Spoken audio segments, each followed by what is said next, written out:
नमस्ते दोस्तों। तो स्वागत है आपका एक बार फिर से हमारे YouTube चैनल सिंगल क्लासेस में। तो दोस्तों, अगर आपको हमारा वीडियो अच्छा लगे तो प्लीज़ हमारे इस वीडियो को लाइक कीजिएगा और हमारे चैनल को सब्सक्राइब कीजिएगा। तो जैसा कि आप लोगों को पता है कि हमने चलाई हुई है ऑर्गेनाइजेशन बिहेवियर की सीरीज़, जिसके अंदर मैं आपको जाके इन डेप्थ जाके हर एक टॉपिक की फुल नॉलेज, फुल डेप्थ में जाके नॉलेज आपको प्रोवाइड करा रहा हूँ। उसी का हमारा ये है लेक्चर नंबर 4। इससे पहले मैं आपको 3 लेक्चर प्रोवाइड करा चुका हूँ। तो अगर आप लोगों ने वो लेक्चर नहीं देखे हैं तो हमारे चैनल की प्लेलिस्ट में जाइएगा और वहाँ से 3 लेक्चर देख लीजिएगा। देखो, आज का जो कंसेप्ट है एलपीजी कंसेप्ट, अगर वास्तव में मैं आपको बताऊँ तो ये कंसेप्ट हमारा ओबी का है ही नहीं। ये कंसेप्ट हमारा है इकोनॉमी का, इंडियन इकोनॉमी का। लेकिन फिर भी हम इसे स्टडी करेंगे। क्यों? क्योंकि इस कंसेप्ट के मदद से जो हमारा ये एलपीजी कंसेप्ट है, लिबरलाइजेशन, प्राइवेटाइजेशन, ग्लोबलाइजेशन, इस कंसेप्ट की हेल्प से हम जो आगे आने वाले बहुत सारे कंसेप्ट्स हैं ओबी के, उन्हें हम क्लियरली अंडरस्टैंड कर पाएंगे। जैसे क्रॉस कल्चर डाइवर्सिटी क्या होती है और भी अदर कंसेप्ट हमारे हैं।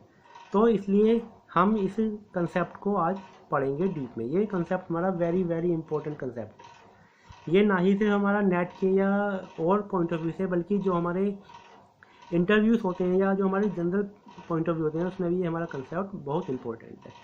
तो आइए करते हैं अपने वीडियो को स्टार्ट। तो एलपीजी कंसेप्ट हमारा क्या है? देखो, एक तो एलपीजी होती है जो हमारे गैस में यूज़ होती है। एलपीजी लिक्विफाइड पेट्रोलियम गैस, मैं आपको बता दूं ये हमारा बिल्कुल भी वो नहीं है, उससे बिल्कुल डिफरेंट है।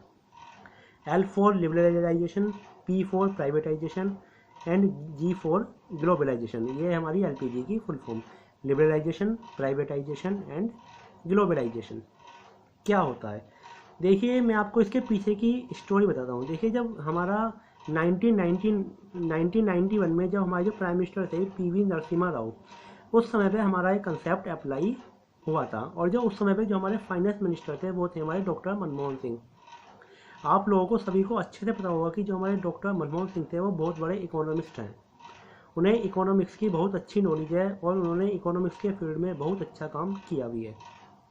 बहुत सारी यूनिवर्सिटी से उनको बहुत बड़ी बड़ी डिग्री मिली हुई है इन दी फील्ड ऑफ इकोनॉमी।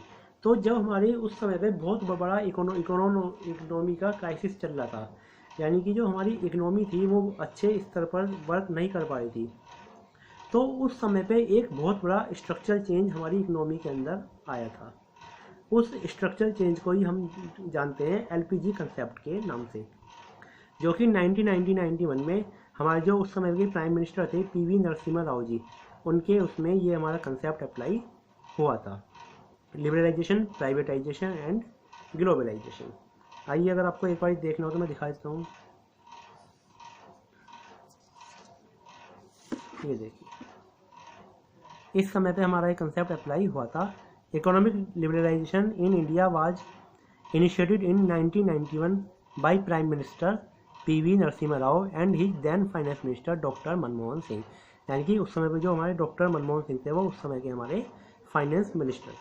आइए जी, अभी समझते हैं इस कंसेप्ट को, ये होता क्या है। देखिए, पहले हम लोग समझते हैं लोग लिबरलाइजेशन। लिबरलाइजेशन वर्ड जो हमारा कहीं ना कहीं कोरिलेट करता है, वो करता है हमारा लिबर्टी से। लिबर्टी क्या होती है? लिबर्टी या आज़ादी। आपने सुना होगा ease of doing business. Ease of doing business हमारा क्या होता है? ईज ऑफ डूइंग बिजनेस का मतलब होता है कि हमने जो अपने व्यापार करने के तरीके हैं उनको आसान बना दिया है। आपने सुना होगा कि ईज ऑफ डूइंग में जो इंडिया की रैंक है वो दिन पे दिन बेटर होती जा रही है, यानी कि इंडिया के अंदर बिजनेस करना आसान होता जा रहा है दिन पे दिन। क्यों कर रही है गवर्नमेंट ऐसा? क्यों? क्योंकि गवर्नमेंट चाहती है कि बाहर की जो फॉरेन कंट्रीज़ की जो कंपनीज हैं वो हमारे इंडिया में आकर पैसा इन्वेस्ट करें, इंडिया में आकर बिजनेस करें। अब उससे क्या बेनिफिट होगा? सपोज कीजिए कोई भी, मान लीजिए मारुति सुजुकी कंपनी है, वो हमारे, या कोई भी कंपनी है वो हमारे इंडिया में आकर प्लांट लगाती है। तो उस जब वो प्लांट लगाएगी तो कहीं ना कहीं उससे हमारा जो, जब वहाँ पर प्लांट लगेगा तो उस प्लांट में जो लोग काम करेंगे वो तो इंडियंस ही होंगे। क्या वो स्वीपर हो, क्या वो इंजीनियर्स हों, क्या वो ऑटोमोबाइल के मैकेनिक हों, यानी कि सारे के सारे लगभग जो एम्प्लॉयज़ होंगे वो हमारे इंडियंस होंगे। तो उससे हमारे लोगों को क्या मिलेगा? रोजगार मिलेगा। तो ये फ़ायदा होता है कि जब बाहर की कंट्री हमारे यहाँ पर आकर पैसा इन्वेस्ट करती है। बोलते हैं FDI आनी चाहिए, FDI आनी चाहिए, फॉरेन डायरेक्ट इन्वेस्टमेंट आना चाहिए। क्यों आना चाहिए? ताकि अगर वो पैसा हमारी कंट्री के अंदर आएगा तो हमारी कंट्री के अंदर व्यापार बढ़ेगा, रोजगार बढ़ेगा, जिससे लोगों को नौकरियां बढ़ेंगी। इसलिए इसे बोला गया लिबर्टी, यानी कि जो व्यापार करने के नियम थे, ईज ऑफ डूइंग बिजनेस, उन्हें बहुत आसान बना दिया गया। उनमें बहुत ज़्यादा लिबर्टी लोगों को दी गई ताकि आसानी से बिजनेस किया जा सके, आसानी से व्यापार किया जा सके। ये हमारा कंसेप्ट था लिबरलाइजेशन का। L फॉर लिबर्टी से आप लोग जा सकते हैं। लिबर्टी माने थोड़ा आज़ादी होती है, मतलब व्यापार के नियमों में उन्हें आज़ादी दे दी गई ताकि वो आसानी से व्यापार को कर सकें। ये था हमारा फर्स्ट कंसेप्ट लिबरलाइजेशन का। इसके बारे में मैंने जो आपको नोट किया वो मैं आपको दिखा देता हूँ। आप चाहें तो इनका स्क्रीनशॉट ले सकते हैं। देखिए, the loosening of government control in a country and when private sector companies start working without or with fewer restrictions and government allow private players to expand for the growth of the country। यानी कि इसमें क्या हुआ, जो हमारा private sector था, इसमें हमारी जो रेस्ट्रिक्शंस थी ना, वर्किंग विदाउट और विथ फ्यूअर रेस्ट्रिक्शंस, यानी कि जो हमारी रेस्ट्रिक्शंस थी वो बहुत कम कर दी गई, वो बहुत ना के बराबर कही गई, वो बहुत कम रेस्ट्रिक्शंस कर दी गई, जिससे कि ईजिली हमारी कंट्री में बिजनेस या व्यापार हो सके, कोई भी आए और हमारी कंट्री में आके ईजिली व्यापार कर सके। इससे क्या होगा, हमारी इकोनॉमी डेवलप होगी, जॉब्स क्रिएट होंगी और लोगों को जॉब्स मिल पाएंगी, और जो वहाँ का इंफ्रास्ट्रक्चर है और जो वहाँ की जो बेसिक फैसिलिटीज़ हैं वो भी इसके थ्रू डेवलप होंगी। क्लियर हुआ? अब हमारा सेकेंड कंसेप्ट है प्राइवेटाइजेशन। इसे एक बार रीड करते हैं, क्या होता है privatisation. This is the second of 3 policies of LPG। जो हमारा LPG कंसेप्ट था उसका ये सेकंड वाला कंसेप्ट था। It is the reduction of ownership of the management owned enterprises.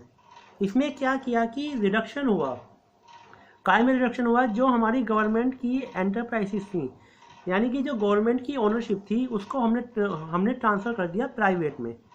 ये जो हमारा गवर्नमेंट की जो ओनरशिप थी उसको हमने कन्वर्ट कर दिया प्राइवेट सेक्टर के अंदर। अब इसका क्या बेनिफिट हुआ? देखिए, हालांकि हर चीज़ का बेनिफिट भी होता है, नुकसान भी होता है, लेकिन जो बेनिफिट है आज मैं उसके पॉइंट ऑफ व्यू से यहाँ पर चर्चा करता हूँ।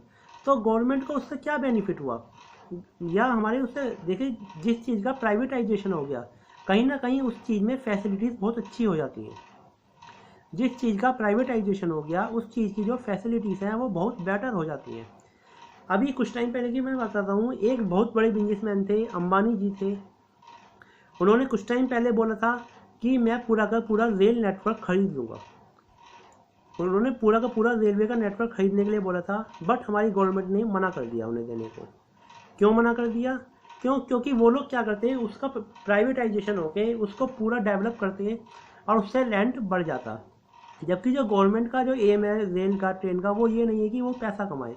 उसका एम तो सिर्फ ये है कि जो हमारा गरीब तबके के लोग हैं या जो लोग बहुत ज़्यादा फेयर पे नहीं कर सकते, उन लोगों को आसानी से आने जाने के लिए एक मीन साधन मिल जाए, वो प्रोवाइड करना। वो था हमारा प्राइवेटाइजेशन। यानी कि उसमें होता क्या है, बेसिकली जितनी भी गवर्नमेंट की ओनरशिप हैं उनको हम कन्वर्ट कर देते हैं प्राइवेट सेक्टर के अंदर। वो हमारी प्राइवेट में कन्वर्ट हो जाती हैं, जिससे उनका डेवलपमेंट हो जाता है और वो अच्छे से और ज़्यादा बेटर परफॉर्म कर पाती हैं। आपने देखा होगा प्राइवेट हॉस्पिटल्स हों, क्या प्राइवेट स्कूल हों, क्या प्राइवेट बैंक्स हों, अगर इनकी आप पोजीशन देखोगे, इनकी स्थिति सर्विसेज देखोगे, तो कहीं ना कहीं आपको गवर्नमेंट सेक्टर से बेटर वो मिलती है। तो इसलिए ये हमारा कंसेप्ट आया प्राइवेटाइजेशन का, ताकि डेवलपमेंट हो सके। हमें अपनी इकोनॉमी को रिफॉर्म करना था। कैसे भी हम लोग रिफॉर्म करें, बस हमारी इकोनॉमी रिफॉर्म होनी चाहिए, वो बेटर होनी चाहिए। और इसमें जो थर्ड और सबसे लास्ट इम्पोर्टेंट कंसेप्ट है वो है हमारा ग्लोबलाइजेशन।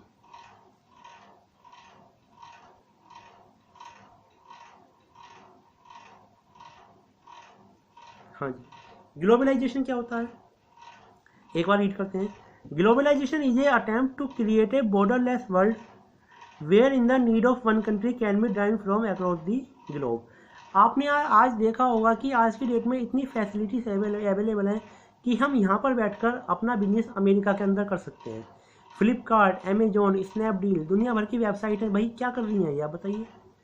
हम अपने पूरे ग्लोब, यानी कि ये पूरा मार्केट था, ग्लोब आपने देखा ना, ग्लोब कुछ इस टाइप का है, ये पूरा ग्लोब, इस पूरे ग्लोब को एक क्या कर दिया गया, वन व्यू या पूरे वर्ल्ड का मार्केट को एक बना दिया गया सिंगल मार्केट। पूरे उसको एक सिंगल मार्केट बना दिया गया कि फॉरेन की कंपनी हमारे इंडिया में आ सकती हैं और जो हमारी इंडिया की कंपनी है वो बाहर जाकर आसानी से बिजनेस कर सकती हैं। उनको बिजनेस करने की फुल फ्रीडम, पूरी छूट दे दी गई। उससे क्या हुआ कि कंपटीशन बहुत ज़्यादा बढ़ा। देखो कंपटीशन भी बढ़ा, जो हमारे लोकल सप्लायर थे उन पर भी फर्क पड़ा, लेकिन कहीं ना कहीं हमारी इकोनॉमी डेवलप भी हुई। हमारा अगर वो लोग बाहर से यहाँ पर आए तो हम लोग भी वहाँ गए। वो बात अलग है कि हमारे यहाँ के जो प्रोडक्ट्स हैं वो वहाँ पर कुछ ज़्यादा अच्छा परफॉर्म नहीं कर पा रहे हैं, लेकिन कहीं ना कहीं इससे हमें बेनिफिट भी हो रहा है। अगर ये कंसेप्ट हमारी इकोनॉमी के अंदर नहीं आए होते तो शायद आज भी हमारी इकोनॉमी बहुत ज़्यादा पिछड़ी होती। आज भी हमारी जो देश की इकोनॉमी है वो एक मॉडरेट लेवल की है, बहुत अच्छे लेवल की तो नहीं है, लेकिन अगर ये नहीं आए होते तो बहुत बुरा इफेक्ट होता है। इसलिए उस समय की नीड को देखते हुए पीवी नरसिम्हा सिंह राव जी जो उस समय प्राइम मिनिस्टर थे और मनमोहन सिंह जी जो उस समय पे फाइनेंस मिनिस्टर थे, उन्होंने मिलकर ये तीनों कंसेप्ट हमारे अप्लाई किए, लिबरलाइजेशन, प्राइवेटाइजेशन एंड ग्लोबलाइजेशन।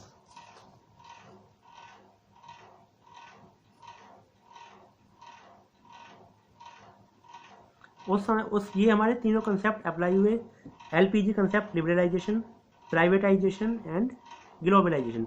अब आगे चल के हम बहुत सारी जो कल्चर डाइवर्सिटीज़ हैं उनके बारे में पढ़ेंगे कि किस तरीके से। अब देखो, अब मैं थोड़ा ओबी के पॉइंट ऑफ व्यू से इसे जोड़ता हूँ। भाई जब यहाँ पर डिफरेंट कंट्रीज़ के लोग यहाँ पर आएंगे तो उनका कल्चर डिफरेंट होगा, उनके फेस्टिवल्स, उनका कल्चर, उनके बिलीव्स, उनका परसेप्शन, उनका एटीट्यूड, उनके आइडियाज़, सब कुछ डिफरेंट होगा। तो अपने आप तो मैनेजर को भी उन सब चीज़ों को देखते हुए अपने वर्क को परफॉर्म करना पड़ेगा। तो ये सारा कंसेप्ट था, इसको हम आगे चल के डिटेल में ओबी से कनेक्ट करेंगे और जो ओबी के कंसेप्ट हैं उनको आगे समझने में ये हमारी हेल्प करेगा। तो बस आज की वीडियो में यही था। अगर आपको ये वीडियो अच्छा लगा हो तो प्लीज़ इस वीडियो को लाइक कीजिएगा और हमारे चैनल को सब्सक्राइब कीजिएगा। देखिए आपके लाइक से हमें बहुत मोटिवेशन मिलता है। अगर आप हमारे चैनल को सब्सक्राइब करते हैं, लाइक करते हैं तो हमें बहुत मोटिवेशन मिलता है, ताकि हम आगे भी आपके लिए इससे भी अच्छी वीडियोस आपके लिए ला सकें। Thank you.